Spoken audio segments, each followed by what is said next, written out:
La première fois que j'ai entendu parler des RH, j'avais 19 ans.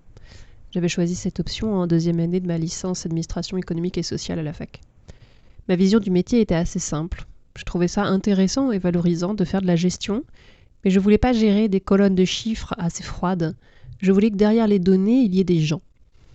Alors en master, je choisis un master de gestion qui comporte 3 filières, finance, marketing et RH. Et comme beaucoup de RH avec qui j'ai échangé, j'associais trop la finance et le marketing à l'argent, l'avidité ou l'ambition. Ça me faisait peur, surtout le marketing. Du coup, je choisis les RH pour ce côté humain. Mon premier stage dans les RH se déroule en fin d'année, dans un cabinet de recrutement intégré au sein d'une célèbre chaîne d'agences d'intérim. Ça se révèle être un enfer. Dans le même temps, je suis diagnostiquée de ma maladie de Crohn. La situation tourne si mal que je termine mon stage avant la fin pour des raisons médicales, mais avec un immense soulagement. Tout était commercial. Sourcing à la chaîne, usine à stagiaires, objectifs intenables. Quelle entrée en beauté dans les RH. Malgré tout, je veux aller en Master 2 RH. Je dois attendre fin juillet pour que la liste d'attente se débloque et que j'obtienne ma place. Je cherche en parallèle mon alternance. Je suis échec sur échec. Je finis par ne plus sortir de mon lit pendant 3 semaines. Et la veille de la rentrée, mon école me propose une offre très intéressante dans une boîte cotée de ma région et j'obtiens le poste. Il faut dire que je n'ai plus beaucoup de concurrence arrivée à ce stade de l'année, les autres ont déjà trouvé. J'arrive fier comme un coq le jour de la rentrée avec cette belle entreprise en étendard. Mais les choses se gâtent très vite.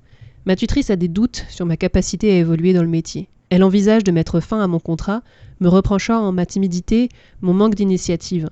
J'ai alors 22 ans et je suis fracassée par mon ancien stage, rappelons-le. Je la supplie de me laisser une chance et je commence en parallèle une thérapie avec une psychologue. Je réussis à rester et les choses évoluent, je prends confiance et je finis avec, sinon des félicitations, au moins les encouragements. J'obtiens de justesse mon Master 2 mais on me met en garde. Ce métier n'est pas ce que je crois et il n'est pas sûr que je sois faite pour les RH, pas sûr du tout. C'est ma persévérance qui me sauve et non pas mon peu de talent pour la gestion de masse salariale, moi qui étais un peu fâchée avec les chiffres.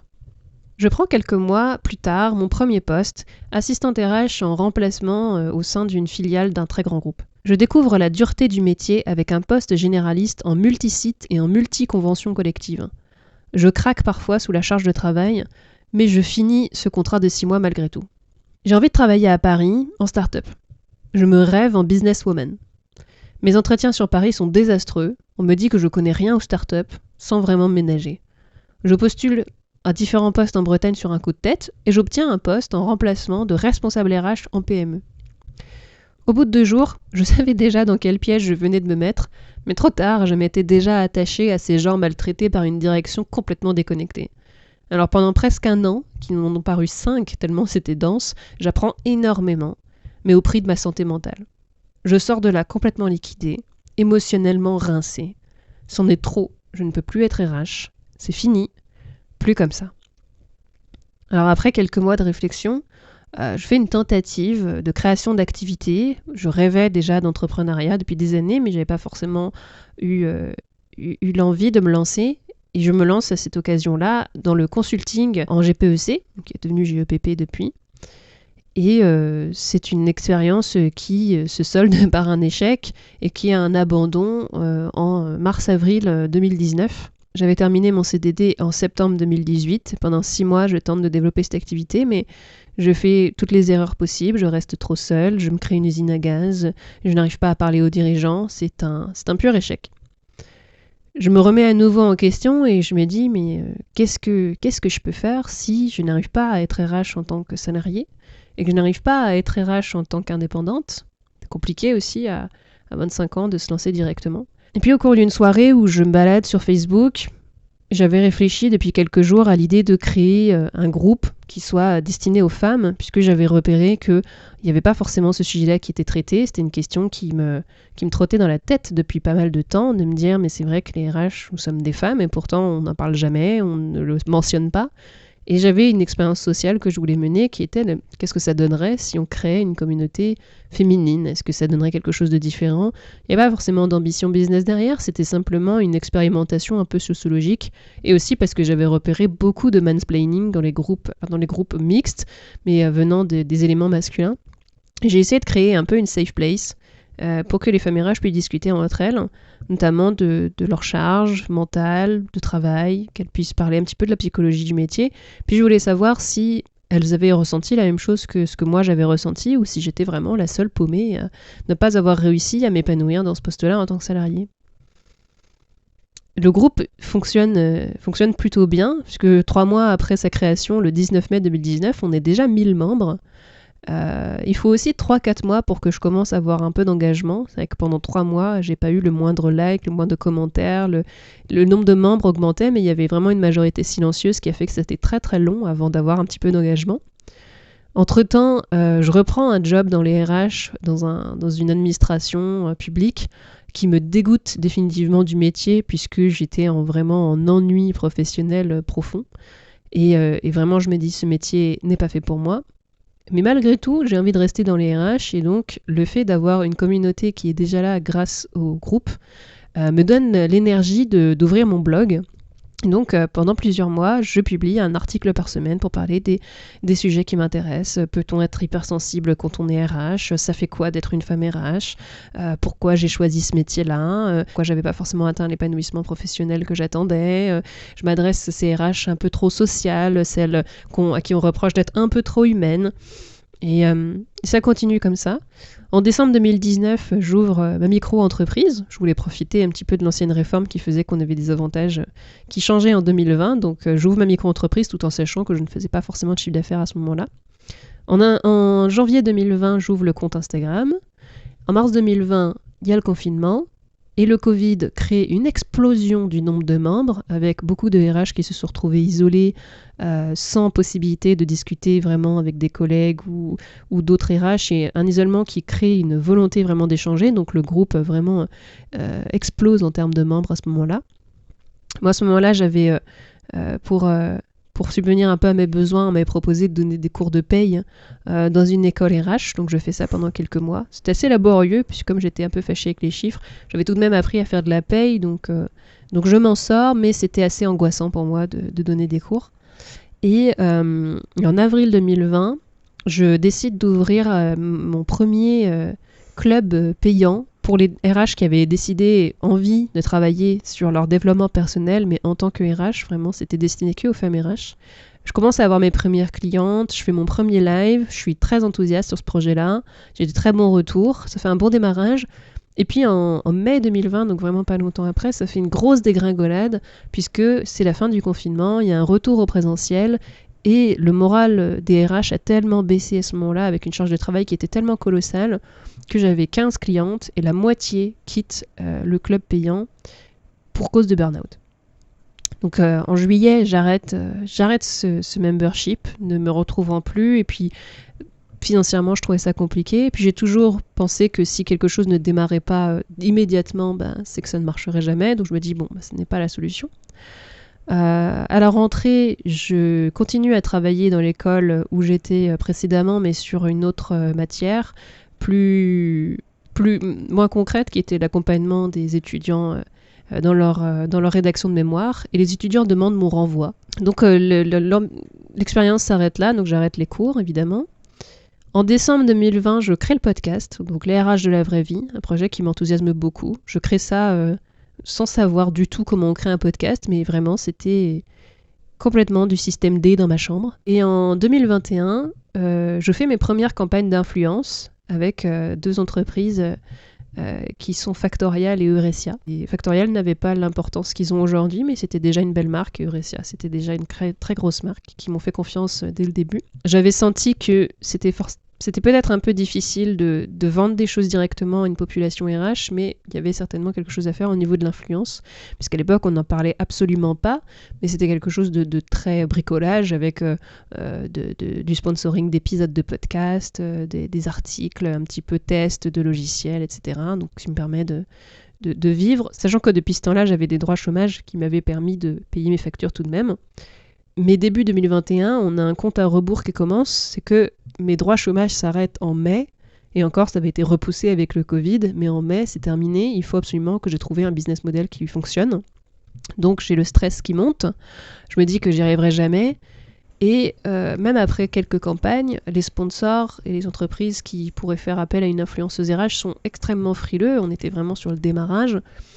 Et donc, sur le mois d'avril, je me rappelle avoir eu 12 négociations différentes, mais aucune qui n'aboutit sur le moment.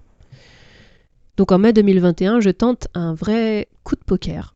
Et je me dis, je vais fermer le groupe Facebook. Je vais ouvrir un compte Patreon, donc une plateforme qui permet de se faire rémunérer pour sa création de contenu grâce à des abonnés, pour essayer non pas de devenir milliardaire, mais de dégager ne serait-ce qu'un RSA, juste pour payer mon loyer et ma nourriture. Ça ne fonctionne absolument pas et la communauté ne comprend pas ma décision, ne souhaite pas du tout que je ferme ce groupe gratuit pour ouvrir quelque chose de payant. Et j'ai une fuite massive des membres. J'ai perdu 800 membres sur 5000 en une nuit. À l'époque, il y avait 5000 membres dans le groupe.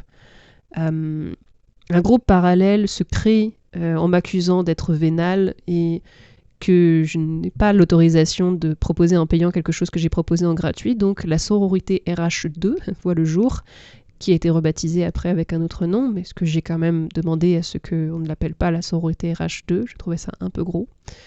Et mais moi, je suis vraiment au fond du trou à ce moment-là. J'ai vraiment perdu l'engagement d'une communauté vraiment en une nuit. Et dans la même nuit, je vis quelque chose de personnellement très difficile sur le plan amoureux. Et donc, j'arrête ma relation ce même jour. Et du coup, je sombre complètement. Sur les 5000 qui étaient dans le groupe Facebook, il y en a 20 qui me suivront sur Patreon. Et du coup, je n'ai plus le choix. Je reprends un job alimentaire dans la restauration, qui est un domaine que je connaissais déjà bien. J'y avais déjà travaillé pendant des années. Et j'étais incapable de travailler dans les RH à ce moment-là. Donc en juin 2021, je reprends un job alimentaire et je me détourne complètement des RH. Je réfléchis. Je fais quelques campagnes d'influence de temps en temps. Je continue à faire vivre un petit peu, notamment le Patreon. Mais ça ne me suffit clairement pas à vivre, donc je garde cet emploi alimentaire. Et en décembre 2021, je ferme le Patreon puisque c'était un peu trop de temps passé pour seulement quelques dizaines d'euros par mois. Mais malgré tout, en 2022, janvier 2022, j'ai un peu un retour de l'énergie et puis surtout j'ai une illumination sur la compréhension du mal-être des RH et de leur épanouissement possible dans la fonction.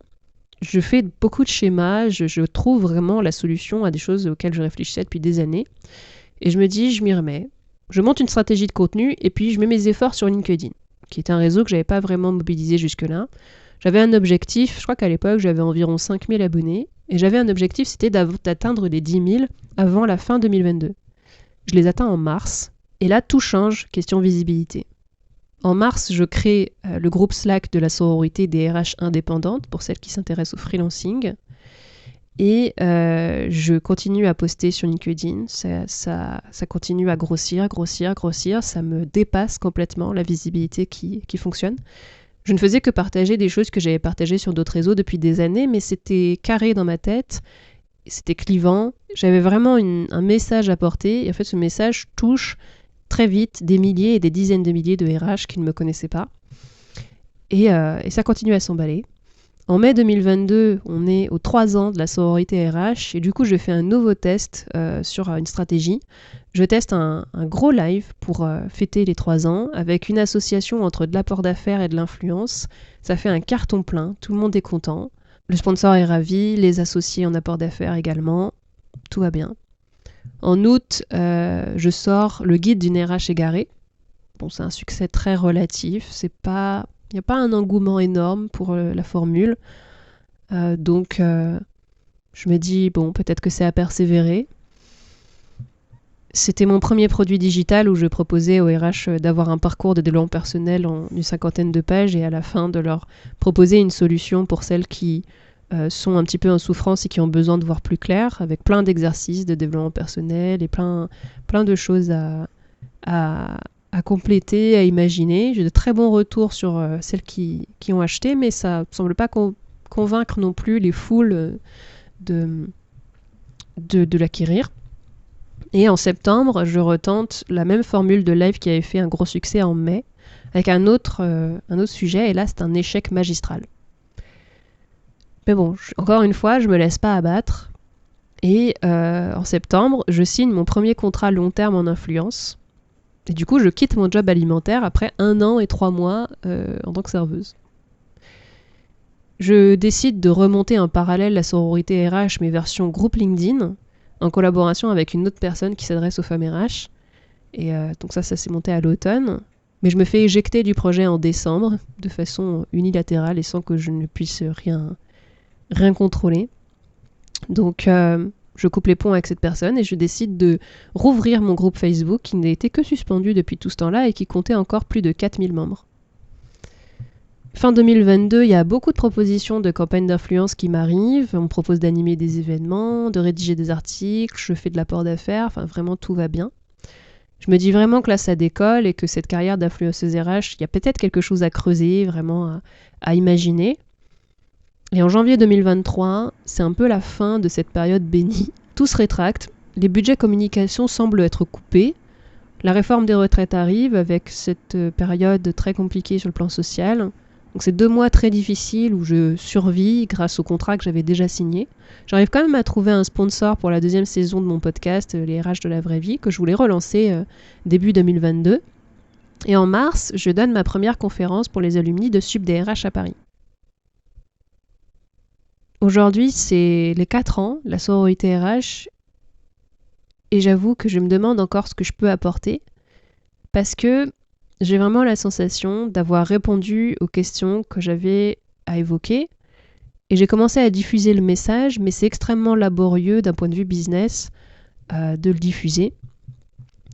Et je me mets en grande vulnérabilité de dévoiler ça, puisque j'ai la sensation d'avoir jamais vraiment eu une entreprise, mais plutôt une communauté, presque une association en fait, qui a été créée et un message qui a été porté. Je sais que de nombreuses compétences ont été développées et qu'il y a une très belle communauté qui me suit, mais de fait aujourd'hui, j'ai pas de business model vraiment fiable. Et je me demande vraiment qu'est-ce que je peux encore persévérer, sachant qu'aujourd'hui, je n'ai pas l'impression d'avoir à apporter quelque chose de concret au RH. En tout cas, je n'ai pas l'impression que la façon que j'ai aujourd'hui de les accompagner et de vouloir les accompagner de manière rémunérée est possible. Moi, j'avais commencé cette aventure entrepreneuriale, notamment et surtout même pour répondre à des questions. Et j'ai répondu à mes questionnements aujourd'hui. J'ai compris pourquoi je suis devenue RH. J'ai compris pourquoi on ne me pensait pas faite pour ça. J'ai compris pourquoi je ne me sentais pas à ma place. Et ces femmes qui m'avaient dit que je n'étais pas faite pour ce métier, elles avaient raison. Je ne suis pas faite pour être RH, pas comme ça. Je ne suis pas faite pour être RH de terrain, je ne suis pas faite pour être RH généraliste, je ne suis pas faite pour être recruteuse, je ne suis pas faite pour être chargée de paye. Je ne suis pas faite pour être RH, moi je suis faite pour les écouter, pour les étudier, pour les comprendre, pour les défendre ou pour les inspirer. Je suis faite pour changer le monde du travail en insufflant de la vérité, de l'honnêteté et de la transparence. Je suis faite pour leur montrer que quand on se dévoile, qu'on se montre vulnérable, on attire les bonnes personnes, celles qui nous comprennent et celles qui nous font avancer. Plus j'ai dévoilé ma vérité, plus ma vie est devenue belle. Je dis ma vérité et j'ai envie que tout le monde puisse dire la sienne. Et j'ai envie aussi de participer aujourd'hui à la construction du monde du travail de demain avec les RH. Car j'ai compris que ce qui m'intéressait dans le métier de RH, c'est que c'est ces personnes qui sont au cœur des enjeux du travail, au cœur des entreprises. C'est la posture professionnelle des RH qui m'intéresse. C'est pour ça que le fait d'avoir essayé d'avoir une carrière entrepreneuriale classique, ça ne me convenait pas, parce que je ne pouvais pas avoir un parcours classique de problème égale solution égale vente. Ça ne marche pas, ça ne me convient pas et ça ne vous convient pas non plus les RH. On est sur un métier qui a aujourd'hui de tels tabous, une telle complexité qui est encore au balbutiement vraiment d'une vulnérabilité. On est sur un métier qui a une posture si complexe, si particulière, si hors norme, qu'on ne peut pas arriver avec les recettes qui ont marché pour d'autres domaines. Et pourtant, il y a plein de choses à faire. Parce que, comme je disais, les RH sont au cœur des enjeux du travail, et leur place, elle est essentielle, et leur pouvoir, il est complètement insoupçonné. Je n'étais pas faite pour évoluer dans les RH, j'étais faite pour évoluer aux côtés des RH. Et aujourd'hui, le marketing, ça ne me fait plus peur, parce qu'en fait, c'est ce que je fais depuis des années. C'est un marketing qui est au service du travail et au service des RH. Et du coup, maintenant, ce qu'il me reste à faire, après avoir posé ce bilan, avoir réalisé tout ce que j'ai créé, tout ce que j'ai fait, toutes les personnes que j'ai pu écouter, peut-être inspirer, je l'espère, je vais pouvoir écrire maintenant la prochaine page de l'histoire. Je la connais pas encore, mais je sais qu'elle va être passionnante, car elle sera écrite avec vous, les RH.